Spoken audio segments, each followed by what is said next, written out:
Good morning all students. Today I discuss some fifth students agriculture economics, then topic food processing and agro based industries.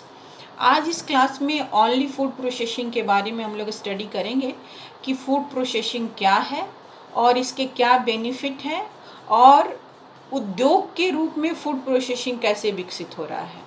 मतलब कि ये question ऐसा कि food processing क्या है और उसके क्या लाभ हैं। एक तो आपका लघु उत्तरीय प्रश्न हो जाएगा कि फूड प्रोसेसिंग क्या है और इसके क्या लाभ हैं।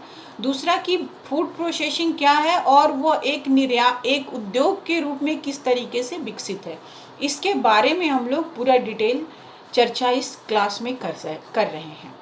तो ये जो फूड प्रोसेसिंग टॉपिक है वो सेमेस्टर फिफ्थ में DSC 1 में एग्रीकल्चर स्टूडेंट के लिए है, सेमेस्टर फिफ्थ के ऑनर्स पेपर का। लेकिन सेमेस्टर 6 में DSC के स्टूडेंट के लिए भी बहुत इम्पोर्टेंट है, क्योंकि उन लोगों को भी फूड प्रोसेसिंग पढ़ना है। तो ये है एक ऐसा टॉपिक है कि दोनों क्लास के बच्चों के लिए बेहतरीन है। फूड प्रोसेसिंग का मतलब होता है कि खाद्यान्न वस्तुओं की प्रोसेसिंग करके उसे नए रूप में पेश करना। फर्स्ट ऑफ ऑल कि फूड प्रोसेसिंग को हिंदी में खाद्य प्रसंस्करण के नाम से जाना जाता है और उसका अर्थ है कि खाने वाली वस्तुओं को प्रोसेसिंग करके उसको बेहतरीन ढंग से उसको पेश करना। तो फूड प्रोसेसिंग वर्तमान समय में एक कारोबार के रूप में सेट हो गया है। फूड प्रोसेसिंग मतलब कि प्यूरिफाई करते हुए, खाद्यान्न पदार्थों को प्यूरिफाई करते हुए और उसको एक सुंदर पैकेजिंग और सुंदर ढंग से प्रस्तुत करने की प्रक्रिया फूड प्रोसेसिंग होती है। जैसे कि आप दूध देख लिए, अमूल का दूध देख लीजिए कि वो डेयरी से सीधे वहाँ जाता है अमूल के प्रोसेसिंग सेंटर में और उसको प्रोसेसिंग करते हुए उसके पैकेजिंग के साथ उसका डिस्ट्रीब्यूशन किया जाता है, वो फूड प्रोसेसिंग हो गया। अमूल की बहुत सारी वस्तुएं आप देखिए, चॉकलेट है, केक है, लस्सी है, दूध है, दही है, घी है, ये सब प्रोसेसिंग के थ्रू मार्केट में अवेलेबल कराए जाते हैं। तो फूड प्रोसेसिंग एक कारोबार के रूप में विकसित हो रहा है भारत में। और फूड प्रोसेसिंग का मतलब होता है कि खाने की वस्तुओं का प्रोसेसिंग करके उसे नए ढंग से, नए रूप से प्रस्तुत करना। चूँकि किसी भी देश की, भारत में तेज़ी से बढ़ती हुई लोगों की लाइफ स्टाइल और ज़िंदगी इतना तेज़ी से रफ्तार से दौड़ रही है कि इस स्थिति में फूड प्रोसेसिंग का बहुत महत्व बढ़ गया है। किसी के पास इतना कम समय है कि वो खाने बनाने से बेहतर है कि रेडीमेड खाना जो मिले उसको गर्म करके खा ले। तो इसमें आप देखिए कि आपके जितने भी नूडल्स हैं वो सारे फूड प्रोसेसिंग के अंतर्गत आते हैं। इसके बारे में हम लोग अभी आगे बात करेंगे। तो फूड प्रोसेसिंग भारत में एक कारोबार के रूप में सेट हो रहा है, कारोबार के रूप में आगे बढ़ रहा है। और फूड प्रोसेसिंग में खाद्य बाजार में लगभग 10.1 करोड़ रुपए का निवेश किया गया है, जिसमें ओनली फूड प्रोसेसिंग में 5.3 लाख करोड़ रुपए का निवेश किया गया है। इससे अंदाज़ा लग रहा है कि भारत में फूड प्रोसेसिंग एक बेहतरीन कारोबार के रूप में सामने आ रहा है। फूड प्रोसेसिंग के बहुत सारे लाभ भी हैं, जैसे कि जीव विष हटाना, परीक्षण करना, आसान मार्केटिंग करना, कार्य और खाद्य अनुकूलता में वृद्धि करना तथा खाद्य पदार्थ की मौसमी उपलब्धता को पहुंचाना। और आधुनिक खाद्य प्रसंस्करण तो एलर्जी और शुगर, मधुमेह वाले लोगों के लिए भी बहुत गुणवत्ता में सुधार किया है।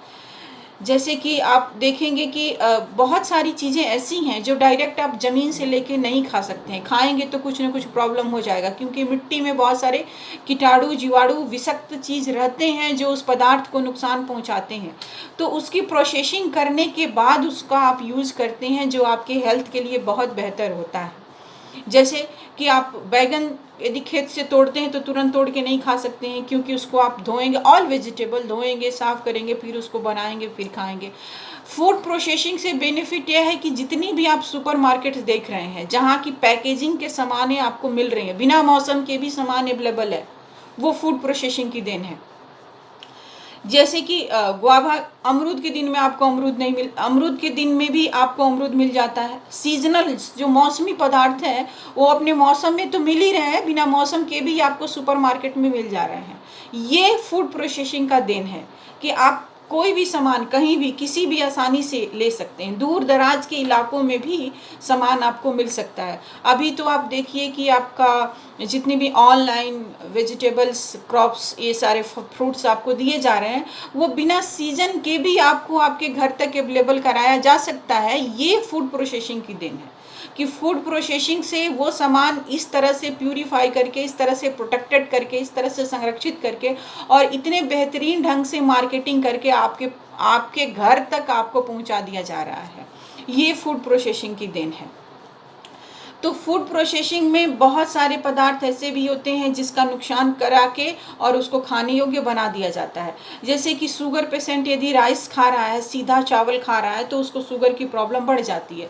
इसलिए फूड प्रोसेसिंग करके ब्राउन राइस बना दीजिए और वो आराम से खा सकता है, उसको कोई परेशानी नहीं है। जिसको किसी चीज़ से एलर्जी है, एलर्जी पेशेंट को भी फूड प्रोसेसिंग का प्रोडक्ट यूज कराया जाता है, क्योंकि वो उसका प्रोसेसिंग करके उसमें जो एलर्जी का गुण है उसको निकाल देता है, फिर वो आप आराम से खा सकते हैं। आप मार्केट में बहुत सारी चीज़ें ऐसे देखेंगे जो प्रोसेसिंग के बाद आपको अवेलेबल कराई जा सकती हैं, कराई जा रही हैं। जैसे कि आप देखिए कि ओट्स जो खाने का होता है, उसका पहले तक सिस्टम था कि ओट्स केवल मिलता था। अब देखिए मसाला ओट्स है, तो आप मसाले के साथ पैकेजिंग के साथ आ रहा है, आप उसको केवल बनाइए और खाइए। जितने भी नूडल्स हैं, नूडल्स, इंस्टेंट नूडल्स, आप तुरंत बनाइए और खाइए, इसमें कोई प्रॉब्लम नहीं है। तो फूड प्रोसेसिंग के ये सारे बेनिफिट है कि दूर दराज इलाकों में भी, और जो आप आधुनिक ढंग में जो आप सुपरमार्केट देख रहे हैं वो केवल फूड प्रोसेसिंग के वजह से ही चल रहा है। जितने भी आप मार्ट्स देखते हैं वो सब फूड प्रोसेसिंग के वजह से ही चल रहा है, क्योंकि फूड प्रोसेसिंग एक कारोबार के रूप में डेवलप हो रहा है। परंतु फूड प्रोसेसिंग में ज़्यादातर में कम लागत में जंक फूड्स आपको अवेलेबल कराए जा सकते हैं, जो बहुत इंस्टेंट है, आप आराम से उसको ले सकते हैं और उसको परचेज कर सकते हैं और उसको खा सकते हैं। तो बहुत सारे उद्योग ऐसे हैं जो फूड प्रोसेसिंग में आ रहे हैं। कुछ उद्योग हम बता रहे हैं आपको कि कौन कौन से उद्योग हैं जो फूड प्रोसेसिंग के अंतर्गत आते हैं। बेकरी उद्योग, रेडी टू ईट फूड, बोवरेज, खाद्यान्नों की पिसाई यूनिट, खाद्यान्नों की पिसाई यूनिट उद्योग भी इसमें शामिल होते हैं। जैसे कि आप मार्केट में देखते हैं कि पैकेट में इडली और डोसा का घोल अवेलेबल होता है, वो फूड प्रोसेसिंग के अंतर्गत ही आता है, जिसमें खाद्यान्नों की पिसाई यूनिट जैसे शामिल होते हैं। खाद्य तेल से संबंधित उद्योग, फल और सब्जी की पैकेजिंग उद्योग, डेयरी, बियर और अल्कोहल पदार्थ, दूध तथा उससे निर्मित पदार्थ, अनाज प्रसंस्करण, खाद्य उपभोक्ता खाद्य वस्तुएं जैसे चॉकलेट, केक, सॉस, निर्मित वस्तुएं, पानी बोतल प्लांट्स, नमकीन, snacks, chips, biscuit, noodles, instant noodles, जर्दा, पान मसाला उद्योग, डायबिटिक फूड और मसाला आदि उद्योग भी फूड प्रोसेसिंग के अंतर्गत शामिल होता है। भारत की टॉप 7 फूड प्रोसेसिंग कंपनियां हैं, जिसमें एमटीआर है जो जमे हुए पदार्थ बेचती है। एमटीआर जो जमे हुए पदार्थ बेचती है, जैसे कि एमटीआर ही मसाला और इडली का घोल बेचता है। आईटीसी यह खाने की पदार्थें बेचती हैं, जिसमें बिंगो है, आशीर्वाद है और ईपी नूडल्स है, ये आईटीसी के प्रोडक्ट हैं। हल्दीराम जो 100 साल से भी ज़्यादा है, भारत की अपनी कंपनी है जो बहुत सारे खाने पीने के आइटम बेचती है। पार्ले जी बिस्किट, अमूल जो एक बड़ी डेयरी कंपनी है, ब्रिटानिया जो बहुत पुरानी कंपनी है। एक कंपनी बहुत सारे सामान बनाती है, ब्रिटानिया के बहुत सारे प्रोडक्ट हैं जो आप देखते होंगे। नेस्ले जो जिसका सबसे ज़्यादा शेयर में हिस्सा है नेस्ले कंपनी का। ये सारी फूड प्रोसेसिंग के अंतर्गत भारत की टॉप 7 कंपनियां हैं जो फूड प्रोसेसिंग के अंतर्गत आती हैं। फूड प्रोसेसिंग में रोजगार की बहुत सारी संभावनाएं हैं।